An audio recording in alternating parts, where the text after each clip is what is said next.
প্রথম মানদণ্ড আইন প্রণয়নকারী নিরপেক্ষতা। প্রণীত আইন সবার জন্য সমানভাবে কল্যাণকর হতে হলে আইন প্রণেতাকে সকল দৃষ্টিকোণ থেকে শতভাগ ন্যায়ের পক্ষে হতে হবে।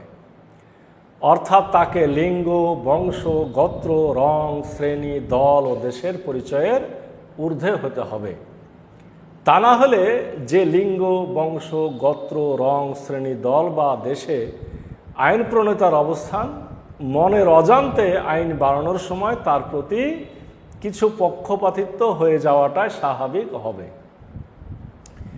এই দৃষ্টিকোণের আলোকে মানবরচিত আইন এবং আল্লাহর আইনের অবস্থানটি কেমন? আসুন, মানবরচিত আইন। মানবরচিত আইনের প্রণেতা একজন মানুষ বা অনেক মানুষের সমন্বয়ে গঠিত কোনো সংস্থা। মানুষ কোনো না কোনো লিঙ্গ, বংশ, গোত্র, রং, শ্রেণী, দল বা দেশের অবশ্যই নাগরিক। তাই মানুষের মাধ্যমে তৈরি আইন কখনোই ওই সকল দৃষ্টিকোণ থেকে শতভাগ নিরপেক্ষ হতে পারে না। তাই তো দেখা যায়, এক, ধনিক শ্রেণীর তৈরি আইন ধনীদের জন্য যেমন কল্যাণকর, গরিবদের জন্য তেমন নয়। দুই, বঞ্চিত শ্রেণীর তৈরি আইন, যেমন আমরা উদাহরণ হিসেবে বলতে পারি সমাজতান্ত্রিক আইন, ধনীদের জন্য সমানভাবে কল্যাণকর নয়। তিন, এক দেশের লোকদের বানানো আইন অন্য দেশের লোকদের জন্য ক্ষতিকর।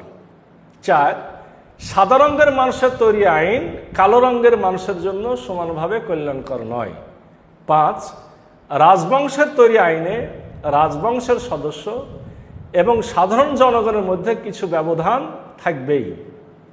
ছয়, পুরুষের তৈরি আইন নারীদের জন্য সমানভাবে কল্যাণকর নয় এবং নারীরা আইন তৈরি করিলেও পুরুষের প্রতি সমান কল্যাণকর হবে না।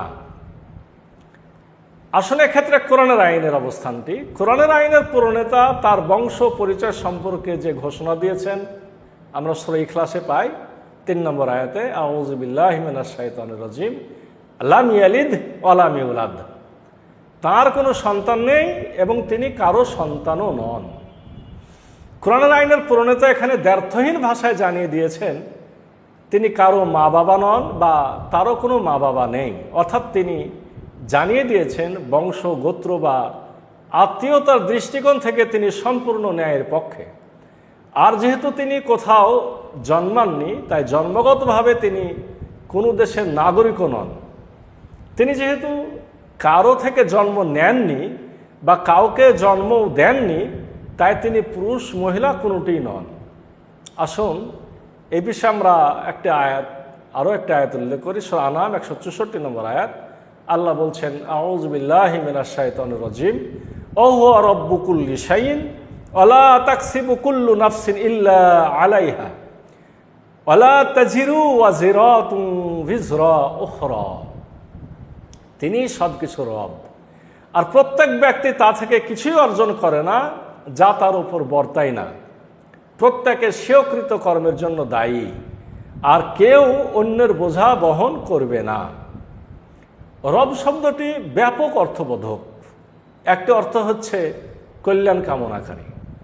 কোরআনের আইনের প্রণেতা তাই এখানে প্রথমে পরিষ্কারভাবে বলে দিয়েছেন, লিঙ্গ, বংশ, গোত্র, রং, শ্রেণী, দল ও দেশের পরিচয়ের ঊর্ধ্বে থেকে তিনি সকল মানুষের জন্য সমানভাবে কল্যাণকামী।